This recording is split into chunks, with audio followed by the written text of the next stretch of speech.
Hello there. I hope you're having a wonderful summer so far. It's certainly been an interesting one with the weather, hasn't it?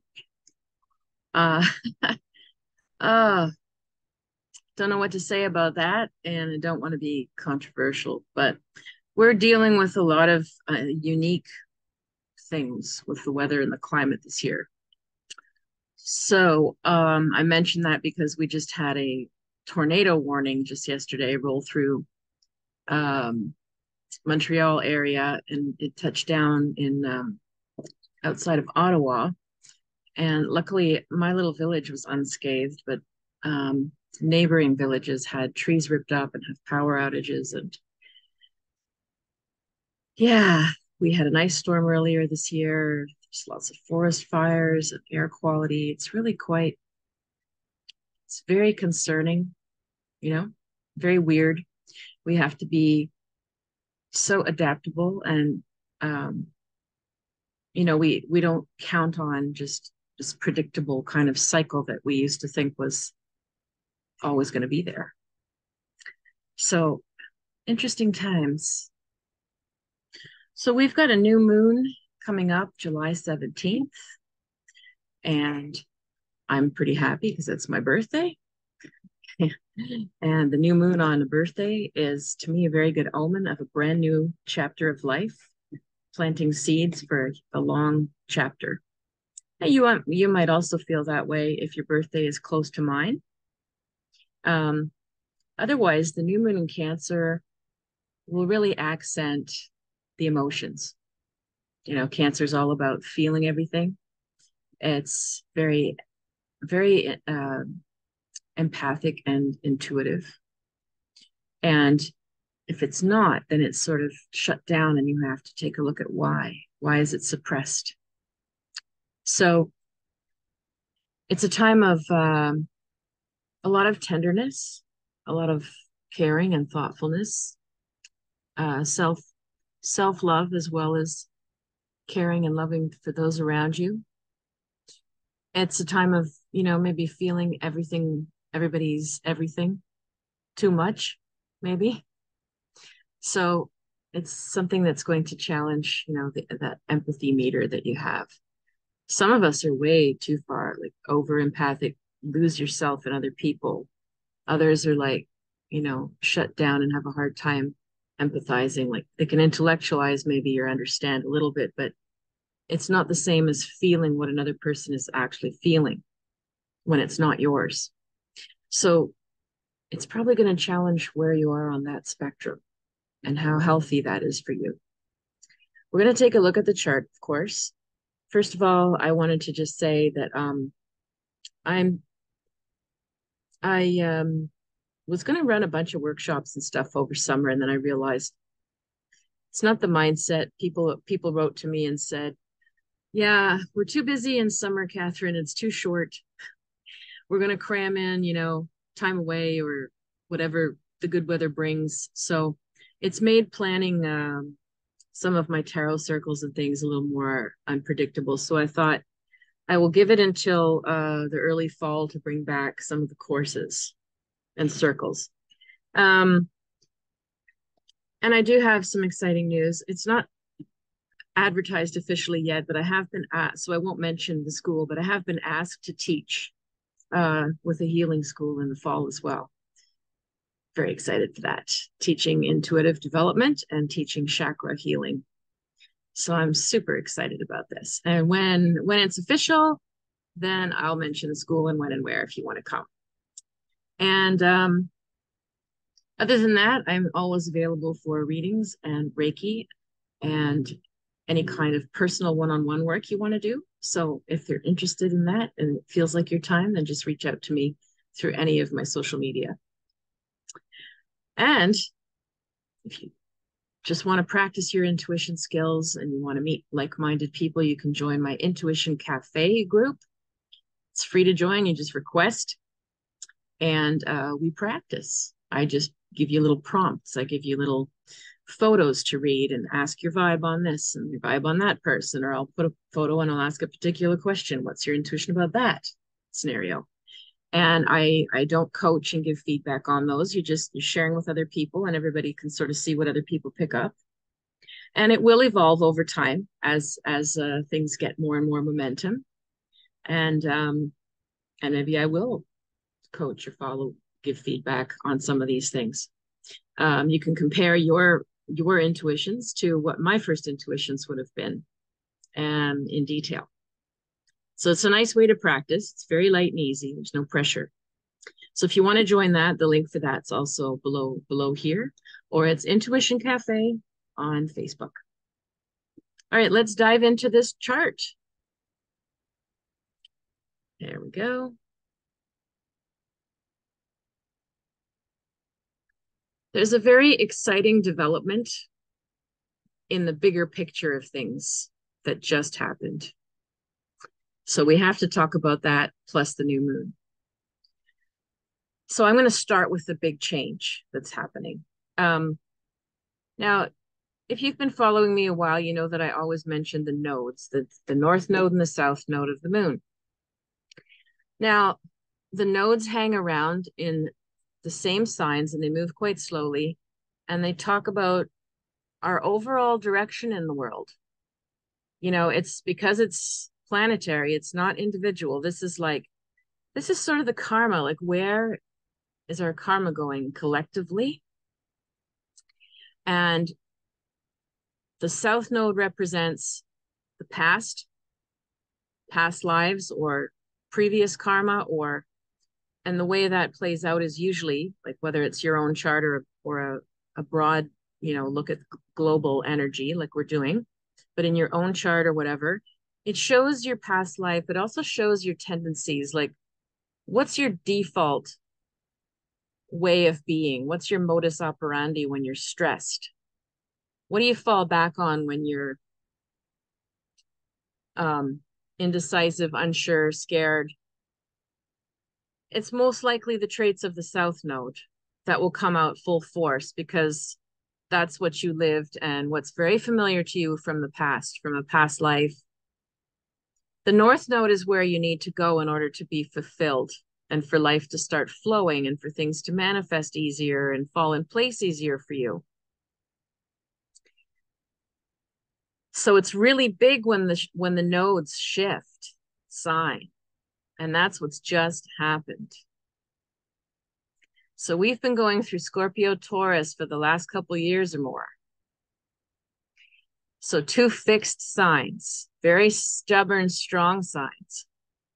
South Node in Scorpio is all about like mysteries and intrigues and psychology and in-depth work and, always diving deeper and deeper and deeper and deeper to the bottom of the ocean to get to get to the truth. And they're looking and they're willing to go through any kind of murky terrain, any taboo to get to some truth. And of course, we all know that the deeper you go, the more pressure and the darker it gets and it builds. And sometimes it's very difficult and it can implode. It can be very hard. And so the North Node in Taurus the last couple of years has all been about, let's just try to find a new sense of what is normal and what is secure. And it's not about being superficial. It's about just like, we don't always have to know why, and we don't always have to dive to the bottom. We want life to be a little more routine, a little more stable. We want to know where our loyalties are. We want to know who our friends are. We want to know that our paychecks are secure, because every time the Scorpio South Node starts to go, wow, but why? I wonder why. And I wonder about that. And maybe this is what I need. And maybe this is, should I change that? Or is that the reason? And then it destabilizes that, doesn't it? Or it could.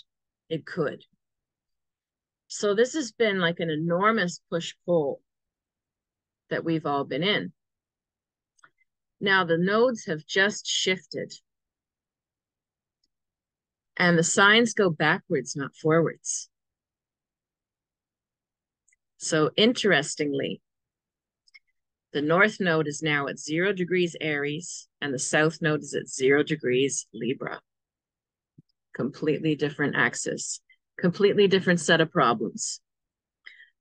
we're going to see this be the shift and the focus, like a societal trend over the next couple of years or more.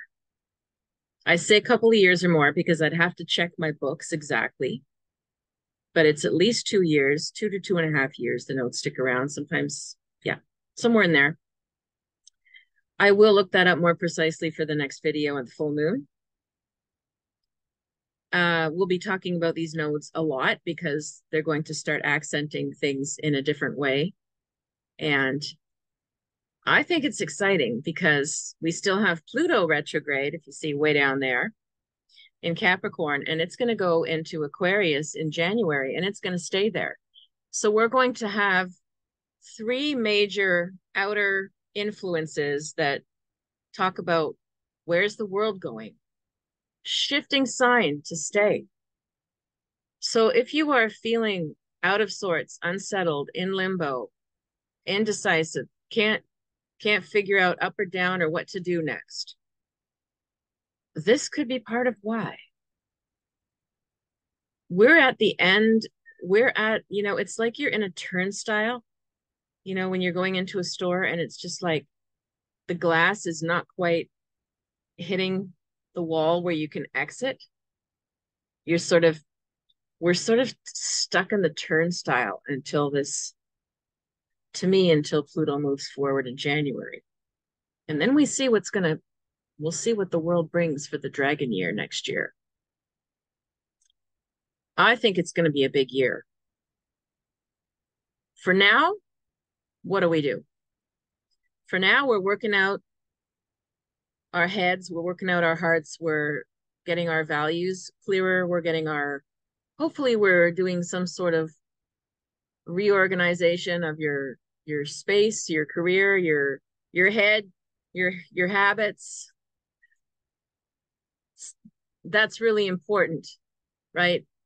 If you're about to close a chapter and end a book and you're going to savor the last few pages before you say, I'm done this book and now I need to find a new book, or I need to just sit with and digest sorry, my cat came in and came out. Digest the one that you just read. So you might see this year as sort of a digesting year too. We'll still see some forward movement because of the nodes though. It's just Pluto's really going to kick that in full force. But the second half of this year with the nodes going into Aries and Libra, quite different. The North Node in Aries would be all about the self, the warrior mindset, the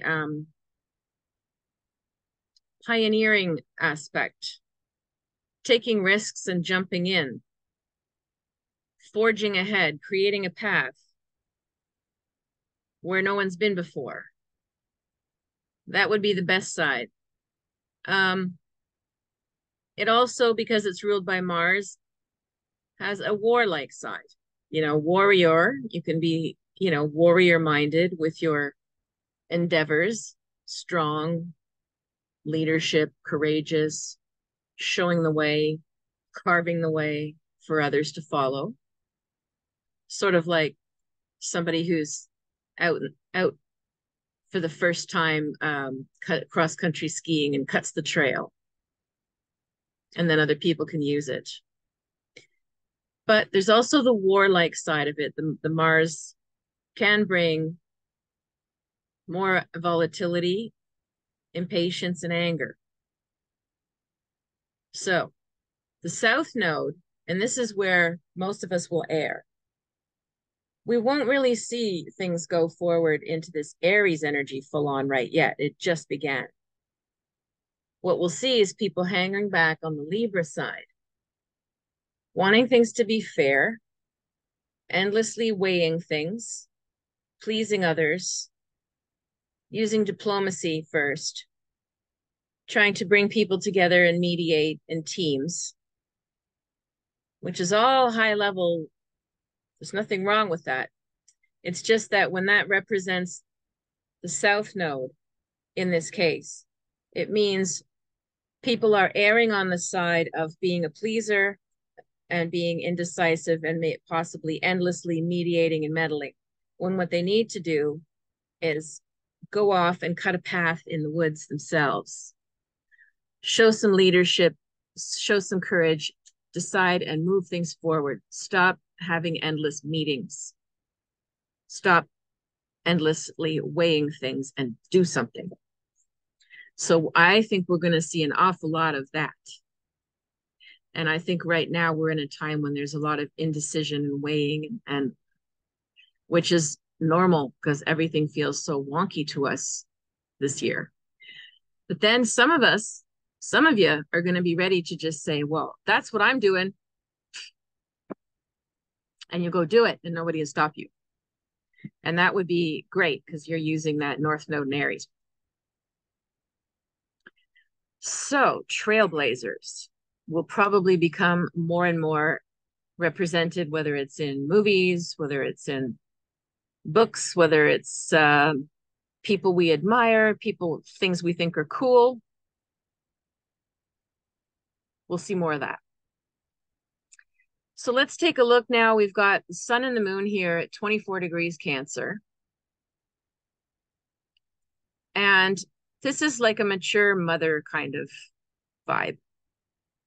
So you might be mothering others. You might hopefully be mothering yourself. You might need mothering. So maybe you need to learn to mother yourself if you didn't get it. Or you may be tired of playing the mother role for everybody. So you're examining, again, your level of empathy, your level of caring for others, your level of, sort of parenting yourself or others. And there's a lot of focus on that. Also, Cancer moon, Cancer sun could be quite sentimental, stuck in their memories, stuck in the past sometimes. So this moon, because Pluto is opposing it down there, could be definitely asking you to move ahead and let go of some of the past. The moon opposite Pluto can be, well, sun moon opposite Pluto could be issues that come up with authority figures or with your parents. Capricorn is the father, Cancer is the mother, and they're opposing each other here. Sun and moon together is really strong Cancer feeling, but Pluto's equally strong. So you got two signs that are leadership related, that are parental, wanting to do things in two different ways. And who's going to win? You've got that Pluto and Capricorn that will try to get you to suppress your feelings, suck it up, get her done, think of the long-term plan. And then you've got Sun and Moon and Cancer going, it's been really hard for you, hasn't it? Wow. Take a day off, take a nap, have some tea. And Pluto and Capricorn is like, suck it up, buttercup, get the work done. We don't have time to dilly-dally. Which one is right? So we're going to take a look. What's supporting what in this chart? So how did I shrink that? 1 second. There.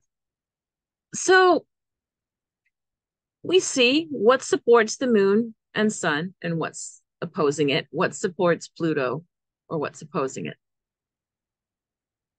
So first of all, Pluto is opposing the South Node and the North Node that we just talked about. Not so easy. Not so easy for Pluto then. It's also squaring off here. You see the red lines? Squaring off with Chiron. So there's really nothing much supporting Pluto. Neptune, but Neptune is not a strong planet of support. It just makes things a little softer, a little murkier, possibly adds a little bit of creativity or maybe even manipulation to Pluto. The Chiron square with Pluto also feels pretty difficult, pretty wounded. So people's wounds are stronger than this get her done kind of feeling.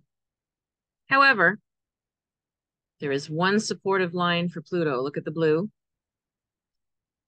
Uranus and Taurus is helping out Pluto and Capricorn.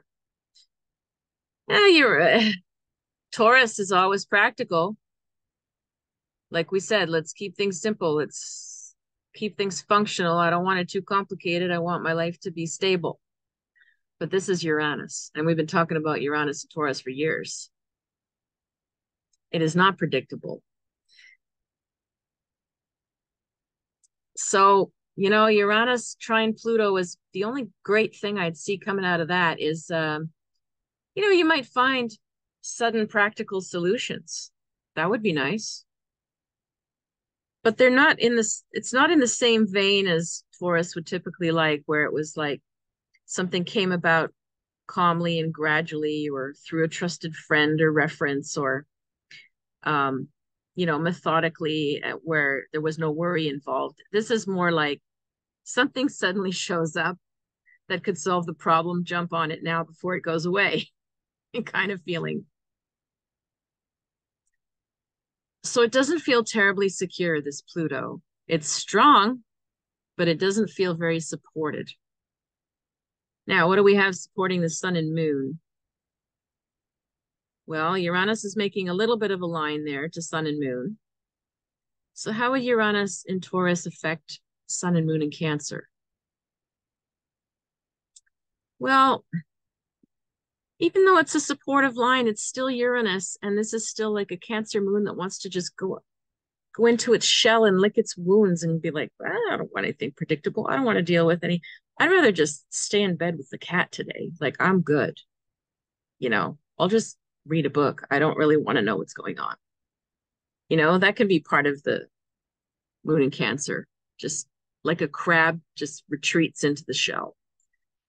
So Uranus supporting that, well, that would say if anything sudden or strange does seem to pop onto your horizon, it should be positive. But even though you hate surprises and changes, maybe you should, because it's a supportive aspect. Still, nobody likes these surprises usually, but they can be good ones. Not all surprises are bad. So what else is supporting? We have Neptune down there supporting. 27 Pisces, 24 Cancer. Now that's a strong one because that's a trine. Just like Uranus and Pluto, Neptune and the moon. But see, Neptune and the moon go hand in hand nicer than Uranus and Pluto.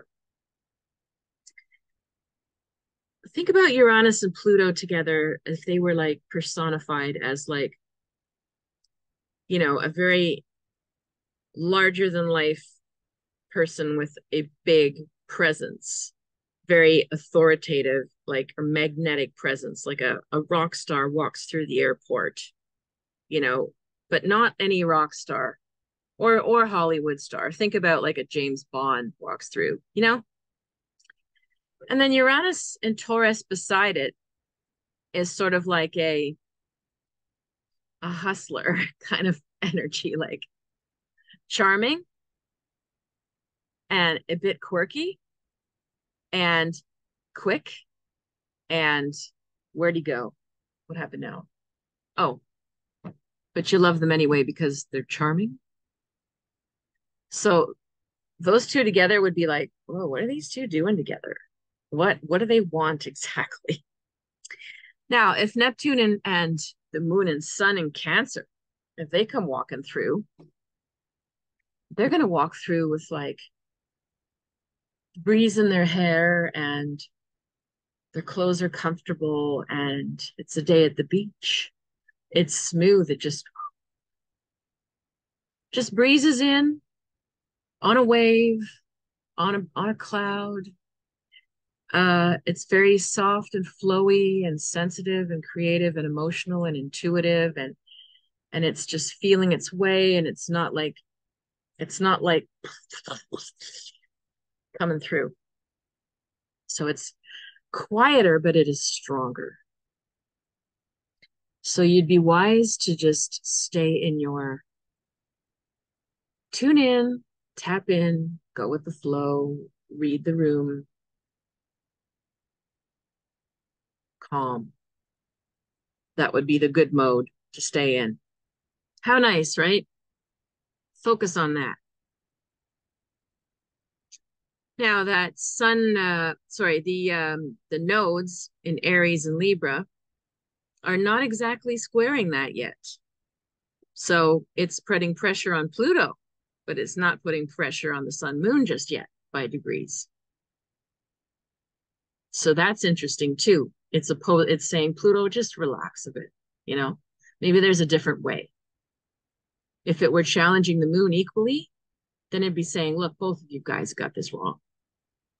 But it's not. It's just challenging Pluto. So this is boding well for a little more of a smooth new moon. Now we've got some other aspects to look at. Look at this, all the blue lines, again, trines.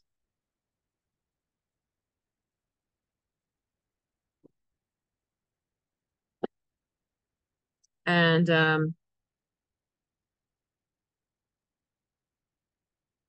yeah, we've got these trines of Mars conjunct Venus here, even though they're in different signs. So Venus is at 28 Leo, very sort of diva superstar aspect. Really close to Regulus, though. So Regulus is that king who was assassinated and rose very high and then was taken out. So we have to be careful when we see anything around that late degree of Leo, that you don't sort of get too big for your own britches, as they used to say, that your ego doesn't run overboard because you can be taken out. So it's a time to don't brag or gloat, even if things are going well right now, because you can incite a lot of jealousy and envy with that.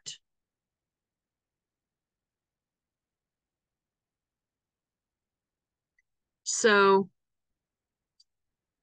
Venus and Mars together, even though they're different signs, they're close in aspect, but they're very different signs. Venus and Leo wants to be seen. It wants some drama. It wants some theater. It wants some flair. It wants some romance. It wants passion. It wants passion. Mars and Virgo wants detailed, methodical precision. It wants to be healthy. It wants to be efficient. So they're very close together. How do you imagine that'll marry themselves together? Well, you would get a very perfectionist aspect to that passion. Somebody that performs with absolute mastery. That would be one nice way. Somebody who has mastered their craft, whether it's the musician, designer, public speaker, anybody.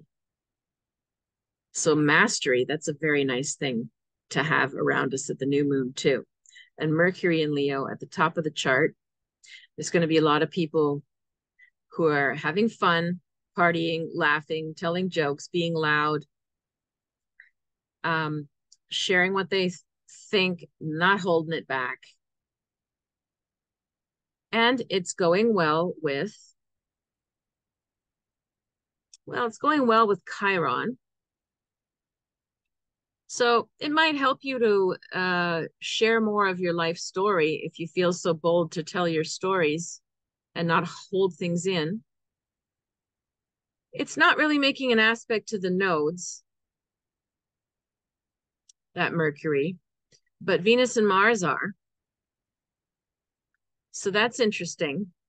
Talking again about mastering something, passion and precision, mastery. And it's accenting the more positive one with the North Node in Aries.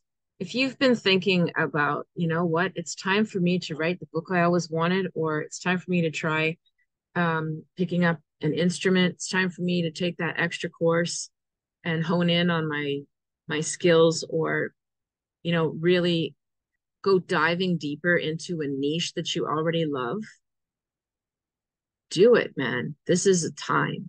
This is a good time for that. That's a great aspect to have. Now, it makes a minor aspect, a good one though, to the South Node. So, if you err towards the Libra side, well, you might use that passion and precision to make something where you're still sort of trying to please people. You're still thinking, well, what is everyone going to think if I do that? Or if I write that book, what's everyone going to think if I say that? And you're conscious of that, which can be a good thing, but it can also sort of dampen what you might need to bring forth. Whereas the stronger aspect goes with the North Node in Aries, which is I'm going to just do my thing, and whoever wants it will want it. Whoever reads it will read it. That kind of attitude. So it's up to you which one you feel more comfortable with. And we've also got Jupiter in here. Jupiter is squaring off with Mercury.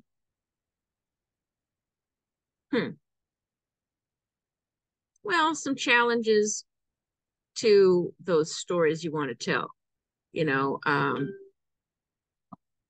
there's something that you're shooting your mouth off about or something you want to be saying out loud, there could be some pushback from people who want to keep things more status quo or stable. It would mean that whatever you're saying, whatever you're expressing could be threatening someone else's sense of security. So it all depends how you do it. Mercury and Leo could be very bold and confident, passionate about what they're doing, or they could be really overbearing and dominant and, pushy and all the rest, not nice words. But they can also say things in a very high-minded, noble, inclusive, very inspiring way too. So you'll have to put some thought into that, if you care. The North Node in Aries might not care. Other planets will. And Jupiter is also making a great aspect to the Venus and Mars, the mastering things. This makes me excited. We don't talk about this that much in charts, do we? I don't find it comes up that much every day where we're talking on that level. It's hard to precisely tell you. I hope I've explained it well. Venus and Leo is going to have such a high level of taste. You might not love their taste, but they have thought about it. This isn't just like somebody who won the lottery and it's the first time they go into a big fancy department store and they buy whatever they think's expensive and has a brand name on it. That's not that Venus and Leo at 28 degrees. Venus and Leo at the end of the sign has been to every big store for years. They know what they like. Oh, look at that. I want that. That's on the market. That's what I've been searching for. I will go get it. And Mars in Virgo is like inspecting it and looking for the details of how it's made, where it's made. Is it ethically sourced? Is something about it correct? Is it all correct and beautiful and well designed and expresses who I am all at the same time? That's what we're dealing with. And it's being supported by a few aspects here. So this is quite healing and exciting if you can tap into that side. And if you're not at that place, then tap into oh yeah, I'm getting that vibe. You know what? I think I'm just going to go this way around that. I'm just going to chill. Oh, I'm feeling something's feeling funny in here. Okay, I'm not going to fight myself. So we'll just go somewhere else. We'll pick a different place. No big deal. But you have to be listening to your intuition for that to flow. So that's the nicest place of the chart. Let's take a look now at our cards. All right.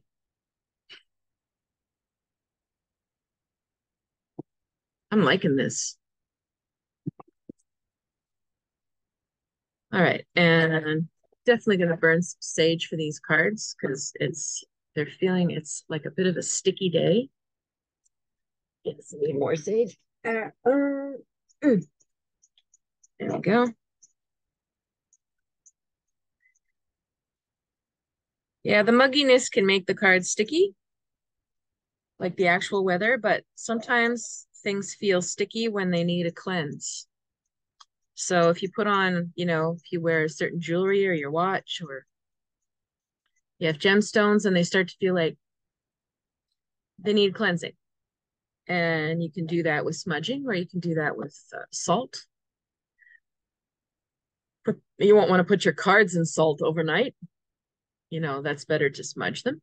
But for gemstones and jewelry, you can leave them in sea salt overnight and then rinse them off in the morning and put them in the sunlight or the moonlight, depends what you want.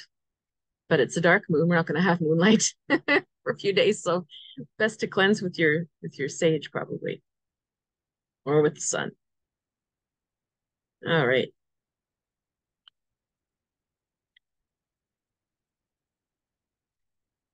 All right, let's take a look and see what the cards want to add to this reading.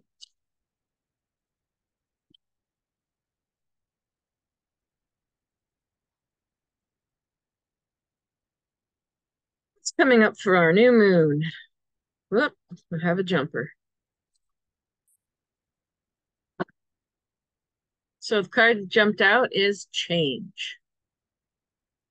The yin yang, the snake, the infinity symbol. Change is life. Change is infinite. Change, things will always be changing. So if you like things the way they are, they will change. And if you don't like the way things are, they will change. And the more we can make peace with change, the less anxiety I think we're going to have. It's not an easy lesson. Not an easy card because it doesn't give an answer. The answer is accept that everything's changeable and changing and always will. Next card is the Fool. That's encouraging. The Fool, that comes back to this passion and precision, to having a vision. What do you want to build next? Really take time to envision what you want and positive outcomes. Even when you feel like there's no way that you're going to get through something, when you have a calm moment where you're not worrying, if that happens, hopefully it does. Hopefully you're not even worrying at all. But if you are, a lot of people are, if you can just take a moment and go, okay, how would I envision the best possible way for this to turn out? What would be a happy visualization of resolution to something that you want to happen? And just visualize it. It can start the ball rolling. It can start to change the brain pathways, literally. So follow your heart and visualize what you would like. We have the Two of Swords, peace. Some sort of important conversation. This could be pleasant conversations too. It doesn't have to be hard conversations, but it might be. It can be sharing of ideas. It can be very light. It's the moon in Libra. It can be light and bantery and sort of a superficial conversation that's pleasant. Sometimes it might be a mediation, but it's a peaceful one if it is. And sometimes it's just sort of laying down to discuss something easily that is long overdue. But there's a lightness and there's a fairness to it. Both people want things to be fair, so they're willing. Our next card is the Witch, the art card, Temperance. So she's getting busy. She would go hand in hand with the Fool here. With your vision, with your tools. What do you want to create? When the whole world is changing and everything seems to be up in the air, there's a feeling of chaos, but chaos is perfect for creative people. Chaos is perfect for that. A little bit of mess. Nobody makes good art in a pristine environment. You gotta have mess.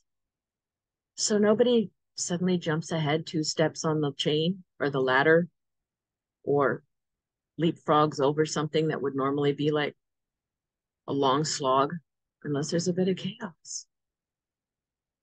When there's a little bit of chaos or madness, people can do creative, amazing, unconventional things that are not good or really great. Could be either one. But this is the witch. She's manifesting, she's brewing, she's mixing things together. The alchemy and the timing. She's trying to bring something out to allow it to happen. I'll leave you with that mysterious feeling. Then we've got the chariots. We've got 3 major arcana here. So it's an important time, you know, with a new moon and the nodes moving. We're all in a new chapter. Now, the chariot coming up in the middle of the other sort of nice light brewing the new future. There's obstacles. Of course there are. There's always obstacles. You have to get to a point where it's like, yeah, there's obstacles, so what? I will solve them. I'll find a way. I'll do what I have to. I'll be patient. I won't give up. I'll find a way. Chariot, to me, the best mantra for the chariot card is I'll find a way. Because otherwise, the obstacle can feel demoralizing and people can just stagnate or give up. Don't give up. There is a way. Whatever you want, there's a way. So after that, we got success. 6 of Wands, victory.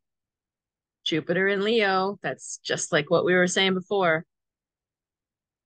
Exemplifying the Leo qualities. Now, whether you like Barack Obama or not, he does exemplify a lot of those qualities. When he's at his best, he's an amazing, he walks on the stage, or he has a presence that is undeniable, that fills the room.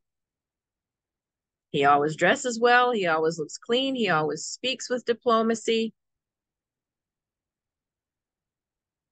Is he attention seeking, garnering all of it for himself? Yeah, he was the president. But he did it, he used it in a good way, in my opinion. You don't have to agree with his politics. We're not talking about his politics. We're talking about his presence and how he used the stage that he was given and how he had class. So Jupiter in Leo will be very self-expressive and very passionate, and you want to do it in a way that elevates you and elevates others around you, not like a big show of attention, like more like Trump, who would be using negative stuff to get attention because he just needs so much attention for attention's sake. That's more the low side of a Leo. Be the classy, noble one, but go out and be passionate. Next card is the Wheel of Fortune. So again, another major arcana. There's something big in the air here for those of you ready. Prince of Wands, a confident, maybe a bit too much, very bold and confident energy. Look at him. He's just like ready to leap, bursting on the scene. The lion is just charging in on his behalf. He's in full control. This is a very exciting card to have if you've got it. If that's how you're going to feel, that is full confidence. That is definitely like North Node in Aries. He's blazing a trail. There's flames all around him. He's doing it whether you like it or not, and he is so sure of himself. I hope for all of you, you can find something that you are that passionate about that you've got that level of energy to do it with. And then finally, we have the 8 of discs, which is prudence, and it's a Virgo card, and it's sort of like, okay, slow and steady will build things, but it is blooming and it is strong. So whatever passion you're putting in right now, even if you hit an obstacle or two, if you're not willing to back down from it, from what you want, you keep building it, you're building a strong foundation of something. No good thing comes without people resisting you. You're never going to be like, oh, I'm doing this amazing thing and I'm helping millions of people and this and that, and it's clever and it's creative and there's all these people who support me. You'll still get somebody going, oh, well, they could have done this instead. Or somebody going, oh, I'm going to make it difficult for them. There's never going to be a perfect scenario where you waltz in like Disney and everybody is 100% on your side and there's no naysayers and that's just not how it works. So one Chariot card in the midst of all this stuff. So please, if you have a passionate idea about something you really feel compelled to go for and achieve, don't let anybody stop you. Don't let any bureaucracy stop you. Just, I will find a way. What a reading. This is great. All right, let's take a look for your sign.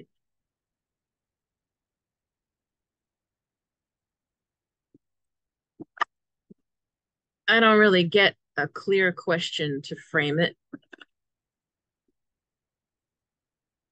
So I will just generally channel what I get for each of you.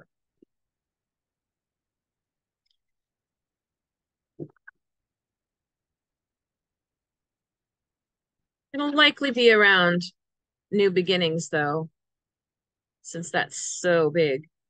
Turning points. Yeah, let's do that, actually. What is your turning point?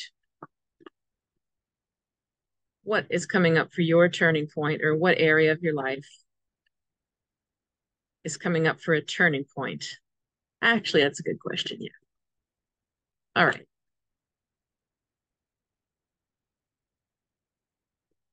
So, Aries,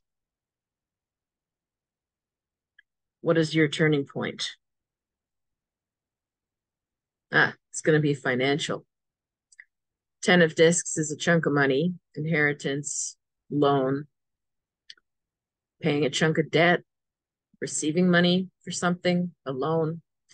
Your turning point relies on getting either clearing a chunk of money or receiving or asking for a chunk of money that you need to do what you want to do next. Pretty clear, cut and dried answer, isn't it? So if you need to clear something and pay something back or pay something off before you can make a turning point, then focus on that. If you're pretty good to go, and you know that you've got an amazing idea for something you want to pursue, and it takes a bit of money, then try to go drum it up. Ask, see how you can get a loan. Yep. Credit line, whatever you can. Some of you, this will just be like a lucky break that money comes in for you to figure out what to do it with it. So try to use it for something that you feel will move your life forward, not just going out to eat all the time or whatever. All right. Taurus, what's your turning point? Princess of Swords. Well, it feels to me like the Princess of Swords is someone around your life that you might have to make peace with. If there's conflict with someone, if there's someone that you're around, whether you're dating them or it's a sister or, somebody who seems to be always in some sort of level of difficulty and it never seems to stop, or they're causing drama and conflict around you somehow, it needs to be dealt with. Yeah, some of you might, you might have to sort of temper how much you spend time with a person. You might have to say something directly. Um, yeah, this might be you struggling, but I get a feeling more it's someone in your periphery than you. So your turning point is in relation to how you reconfigure the relationship with this person.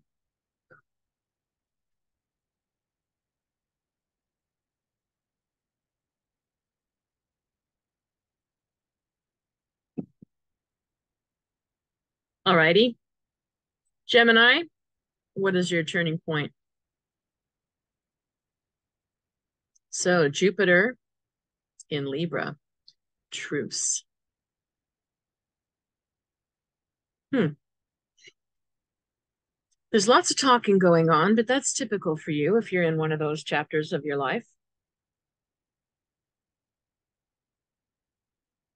Could be time to have some conversations you've been avoiding. The truce card, especially there's 4 swords, it's not just 2. Could be related to a group, could be a family meeting, could be any kind of group you're part of. Sort of seems like things need to be, people lay down their swords and talk from the heart instead of talking from the head, if you're able to do that. Otherwise, this card could, for me, can also mean that the turning point would come through expanding your communication or social networks. If it's not like within a family or a group, it's still, there's lots of social activity with this.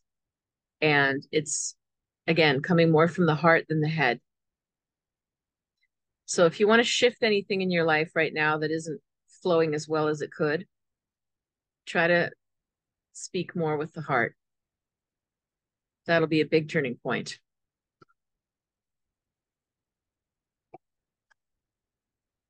All right. Cancers, happy birthday. What is your turning point? 7 of Swords, you're walking away. Futility. Well, Cancer, if there's something that is just a waste of your time, then just walk away. If there's something isn't going to resolve itself, try to walk away. If you've done all you can do, if you've offered everything you know how, if you've just tried every angle and you're still unhappy, move, let go, walk away. Yeah, that's a really strong message and a really hard thing for Cancer to do. But futility is pretty clear message. The moon in Aquarius is very detached. It's sensitive, but it's very detached. And it can literally just rip off the Band-Aid and go. So you might find yourself finally in a situation where you're like, I'm ready to let go. I'm ready to just, it's not worth it anymore. Whether you move, whether you quit a job, whether there's a place you just don't want to hang around anymore, a meeting, a committee you don't want to be part of. Even some cases, it might be family stuff that you're done. You're done with those dynamics. Yeah. Leo, what is your turning point? High Priestess. Well, your turning point would be to trust your higher guidance, your higher self, your intuition, and your dreams and your messages. Yeah, you might be afraid to trust them because you're so busy with doing things the way you do them or the way your company does them or your family does them or you and your partner do them. You're being called to like overhear something else bigger than you is calling you. And so your turning point will be to honor it and act on it. What is calling your intuition right now? What are you dreaming of at night? Not daydreaming. Your dreams at night. What subconscious stuff is calling, pulling to you? You're going to need to tap into that and act on it for a turning point. Virgo, your turning point is related to a person again. Unless this is you and you're being very rigid and judgmental.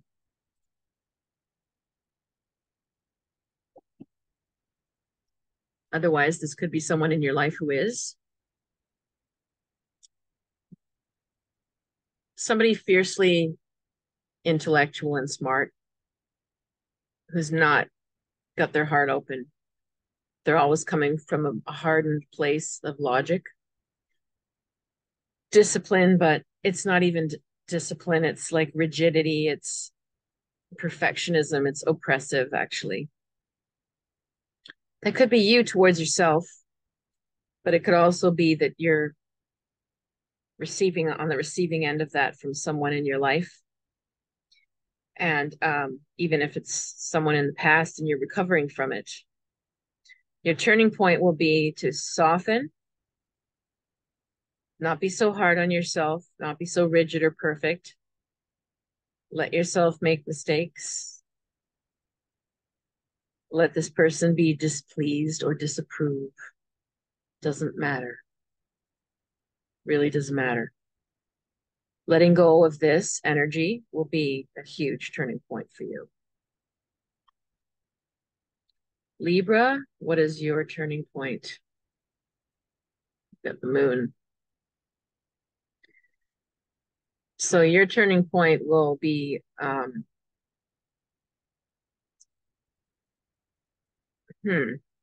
it's a tough one, actually. We wouldn't normally think of Libra like this, but I've actually known many who could be. There's sort of a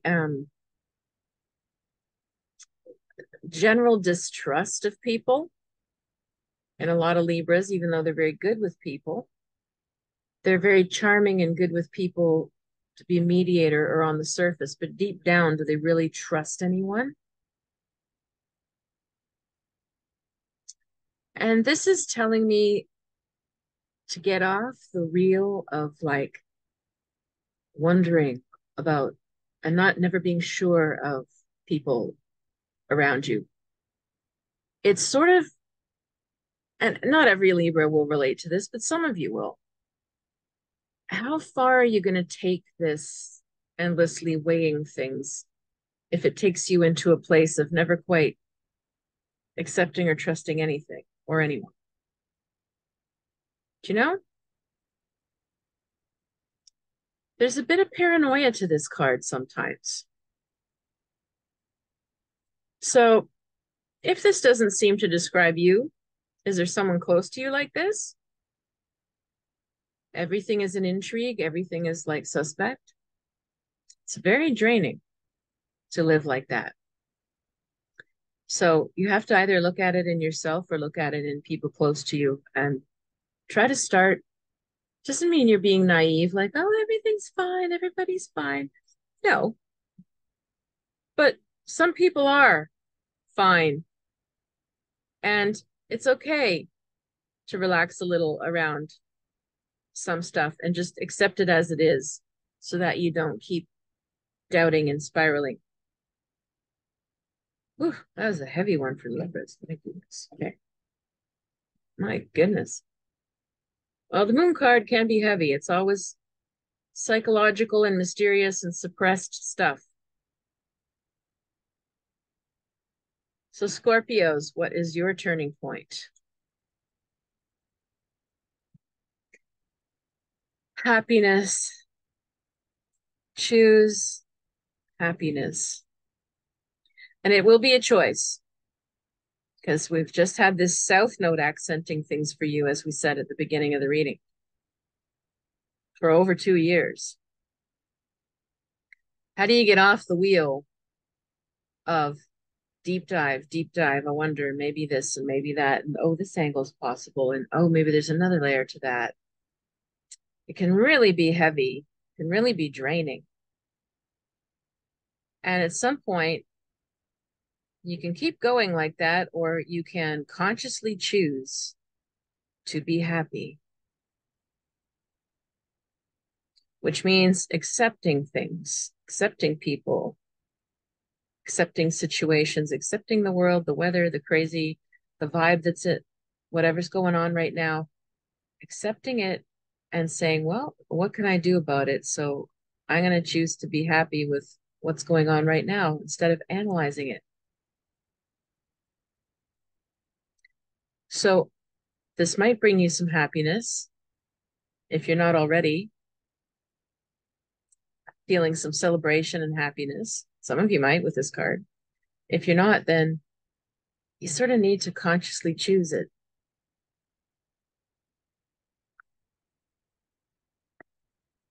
Sagittarius, what is your turning point? Three of Wands, virtue. Sun and Aries. Hmm. Well, you'll need to be thinking more of yourself. You might have been getting tangled up in too many things, too many people's lives, too many issues, too many meetings and groups, too many causes, whatever it is. You just sort of come home to yourself and ask yourself honestly, like, how do I simplify what I'm doing so that it really does align with me on a deeper level instead of I really care about this and I want to believe and I believe in that and I should and there and like spreading yourself thin, thin, thin, thin, thin. And you can do it, but you might feel more tired, more agitated than if you pare things down to the ones that really truly speak to your soul. So you've got a stronger sense of mission, why you're involved in what you're doing. And that would be a way of honoring yourself, but you're still giving, you're still helping.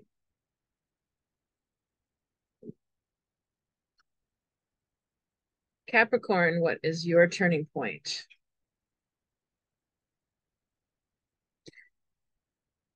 Five of discs, you have to stop worrying. Easier said than done, right? Mercury in Taurus is always thinking of the worst case scenario, always trying to plan for the worst case scenario because it's so nervous that their security will be threatened. So it's really important, Capricorn, that you try your best not to put more and more worry energy into your life or into the universe right now. Things are not settling or easy to figure out for anybody right now what the 10-year, 5-year plan is, like you're wanting to. Nobody can do that right now. There's too much going on. There's too much changing for everybody. So all of that worry, trying to get ahead of it, trying to stay ahead of a curve and plan for the worst for the next 5 years. We don't know what things are going to look like in 5 years at all. It's not like we're turning back the clock after all that we've been through with the pandemic and just how much more awakened everybody is compared to before. And how everybody's trying to cope with that and process that and decide what they want, which is very different than what we ever were talking about before. You know, hybrid work weeks and working at home and working remotely and relocating and leaving cities and leaving things that are not working and being truer to our hearts. So you really can't get ahead of this with some long, stable, predictable plan with worrying. You'll need to also, like everyone, you'll have to connect to your heart and ask, what do you really, really want? Not just be planning for the worst to provide, but like, what do you want? If you had like only a short time left, would you want to spend it worrying about what's happening in 5, 10 years and sacrificing for that? Or would you want to spend it doing something that you've been waiting to do, that you've been wanting to do? And that would be the way around it. Out of your head is following your heart more. Aquarius, what is your turning point? Six of Cups, pleasure.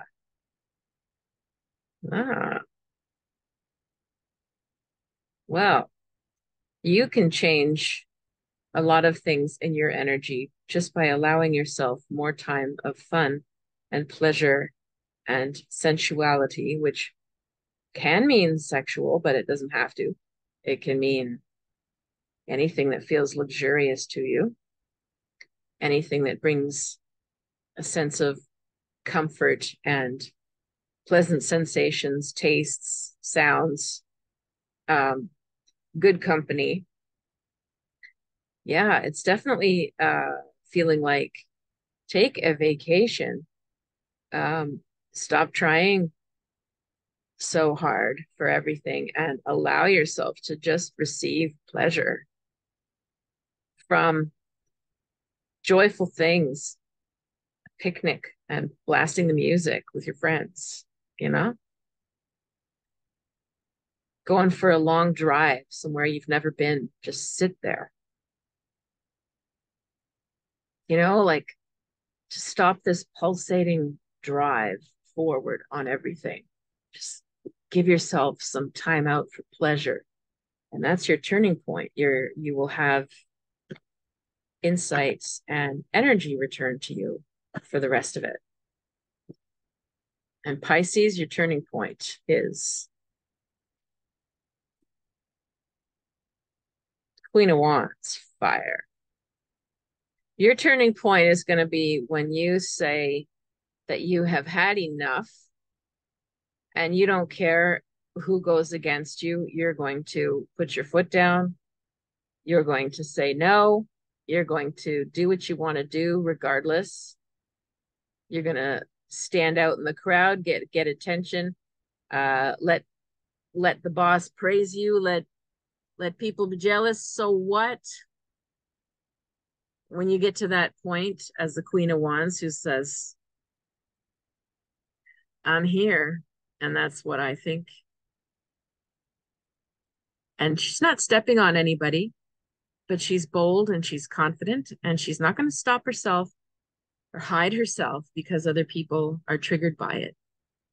As long as you're nice about it. That's your turning point. Boldness, confidence. This was a really great reading. I have to say, feels like a very a deep shift towards a lot of creative drive. I love it. So I hope you have a wonderful new moon. Again, if you would like to reach me for private sessions of any kind, please feel free. Don't hesitate. Courses will be back again in the early fall. And yeah, I'm just trying to see what life brings. There's lots of new.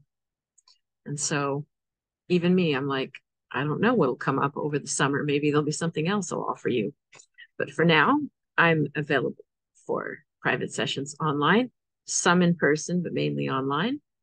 And I wish you a wonderful new moon and have an amazing summer. We're in the middle of summer already. All right. Take care.